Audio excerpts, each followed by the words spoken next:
Most people believe that space is filled with terrifying stuff, which is correct. However, you don't need to board a space rocket to find anything that will testify the living daylights out of you because they're all around us. Many of these terrible things can influence you because they are here in this world. One particularly terrible example is the most recent and terrifying discovery made by experts at Yellowstone National Park. What exactly is it and how does it affect you, no matter where you live on the planet? Hello there everyone, welcome back to our channel. In today's video, we'll discuss the terrifying new discovery made by Yellowstone National Park and how it'll change everything. To receive notifications every time a new video is posted, you must first subscribe to our channel and click the bell symbol. Let's get started right away. The United States is a tremendously massive country, spanning 3.8 million square miles. There are numerous natural wonders within that vast landmass that attracts millions of visitors from all over the world.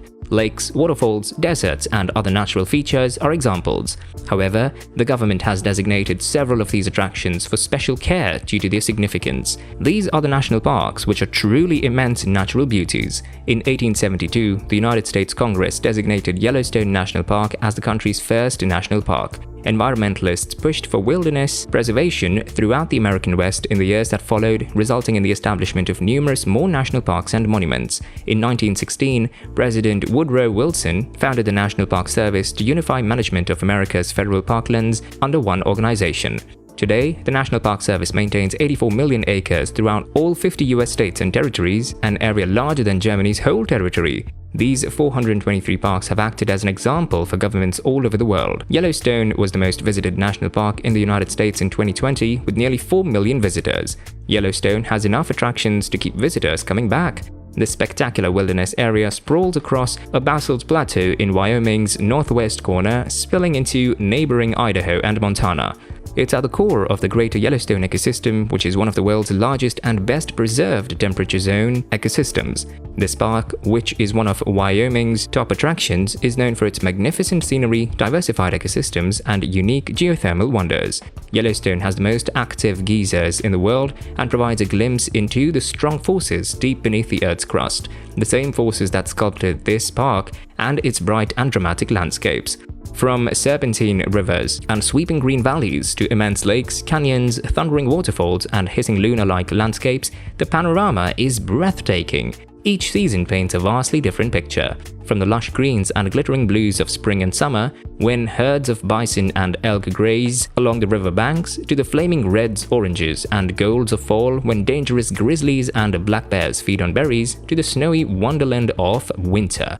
A trip to Yellowstone would be incomplete without a visit to the geyser known as Old Faithful. It was named after the regularity with which it erupted, spewing columns of water far into the air every 35 to 120 minutes with an average interval of roughly 92 minutes. The Black Sand Basin, not far from Old Faithful, is one of the most colorful sights in the park. You may also trek on the Mount Washburn Trail or take in the breathtaking views of the Great Canyon and the upper and lower falls. The volcanic system, on the other hand, is one of Yellowstone's most popular attractions, and this is where things become terrifying. Many Yellowstone tourists may not realize it, but volcanic activity in the park can affect everything in every area of the world, as you will soon witness.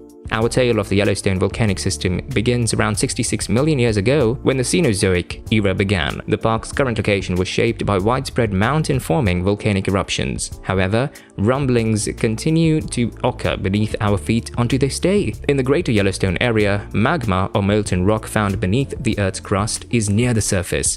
Heat convection in the mantle causes this shallow mass of magma. As a result, magma plumes ascend into the mantle, melting crustal rocks and forming magma reservoirs of partially molten, partially solid rock. Hotspot volcanism results from mantle plumes carrying heat from the mantle to the crust. As tectonic plates move across these hotspots, they leave a path of volcanic activity. The hot point that now lies beneath the broader Yellowstone area left a swath of volcanic deposits over Idaho's Snake River Plain when the North American plate migrated westward during the last 16.5 million years. The heat emanating from the mantle plume has melted rocks in the crust, resulting in the formation of two magma chambers of partially molten, partially solid rock near Yellowstone's surface. Because of the heat from the shallowest magma chamber, a section of the crust above it expanded and rose. Increased earthquake activity along newly developed faults was caused by stress on the overlying crust. These faults eventually reached the magma chamber, and magma oozed through the crevices. When the magma escaped, it relieved pressure within the chamber, allowing volcanic gases to escape and explode explosively, resulting in a major volcanic eruption. The eruption ejected massive amounts of volcanic ash and gas into the atmosphere, resulting in quick, superhot debris flows known as pyroclastic flows over the existing topography. As the subsurface magma chamber emptied, the land above it collapsed, resulting in the formation of the first of Yellowstone's 3 calderas. This eruption occurred 2.1 million years ago and was easily one of the greatest volcanic explosions ever recorded. It spread ash over 5790 square miles, reaching as far as Missouri. To put this in context, the total volume of volcanic material released is predicted to be 6,000 times that of the 1980 eruption of the Mount St. Helens in Washington. A second major volcanic eruption would occur approximately 800,000 years later. It was, however, smaller and happened at the western margin of the previous caldera. The current 30 by 44 mile wide Yellowstone caldera was formed by the third and final large volcanic eruption, which occurred 631,000 years ago. Since then, 80 smaller eruptions have occurred, the most recent of which occurred 174,000 years ago and formed what is now Yellowstone Lake's west thumb. Massive lava flows of viscous rhyolitic lava and less voluminous basalt lava flows largely filled the caldera floor and adjacent topography during and after these violent eruptions. The 70,000-year-old pitchstone rhyolite flow in Yellowstone National Park is the youngest of these lava flows. Pressure from the shallow magma body has built 2 resurgent domes inside the Yellowstone caldera after the last of 3 caldera-forming eruptions. Magma may be as close as 3 to 8 miles beneath Sour Creek Dome and as far as 8 to 12 miles beneath Mallard Lake Dome, and both domes inflate and recede when the volume of magma or hydrothermal fluids beneath them fluctuates. The entire caldera flow rises and falls, but not as much as the 2 domes. Net inflation has shifted the caldera floor to the south over the last century. As a result, Yellowstone Lake's southern sides have sunk and trees now stand in water, while the lake's north end has risen to form a sandy beach near Fishing Bridge. Is the Yellowstone volcano still active? Yes, it is true.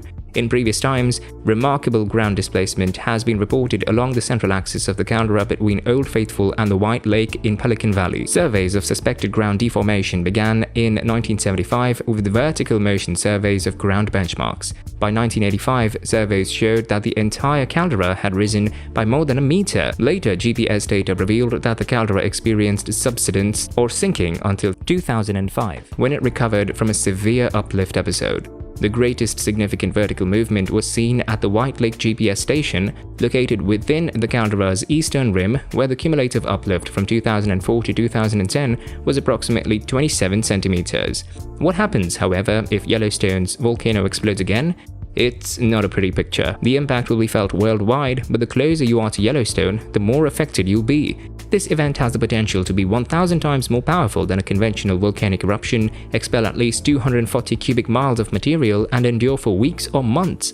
The lava flows can be contained within a relatively short radius of the park, approximately 40 miles. In reality, only 1/3 of the material will be released into the sky. The greatest source of damage, however, will be volcanic ash, a mixture of fragmented rock and glass. This will launch miles into the air and disperse across the country. A super eruption might bury the northern Rockies in 3 feet of ash, destroying major sections of Wyoming, Idaho, Colorado, Montana, and Utah. Meanwhile, the Midwest will receive a few inches of ash, while both coasts will receive much less. This deadly volcanic ash can destroy people, plants, and animals. Buildings will be crushed as a result. A few inches of ash may ruin crops, choke roads, cause serious respiratory issues, clog sewer systems, and even short out transformers. Much of North America's air travel will be halted. What about the worldwide picture? A large volcanic eruption in Yellowstone will have a profound impact on the worldwide climate. Volcanoes can spew sulfur aerosols into the atmosphere, which reflect sunlight and temper the environment. Meanwhile, because these particles cannot stay in the atmosphere for long, the effect is only fleeting, although it can be striking. When Mount Pinatubo erupted in 1991, for example, it chilled the globe by around 1 degree Celsius or 1.8 degrees Fahrenheit for a few years. The Tambora eruption in 1815 was worse, since it cooled the earth sufficiently to destroy crops all around the world, possibly resulting in famines in some areas. Keep in mind that those were minor eruptions in comparison to what Yellowstone supervolcano is capable of. The eruption will cost trillions of dollars in devastation worldwide. However, you do not need to be concerned about the Yellowstone volcanic eruption. That was the end of it. Thank you so much for taking the time to watch this. If you liked it, please tell your friends and subscribe to our channel for more excellent videos and up-to-date information. We look forward to seeing you in more future videos.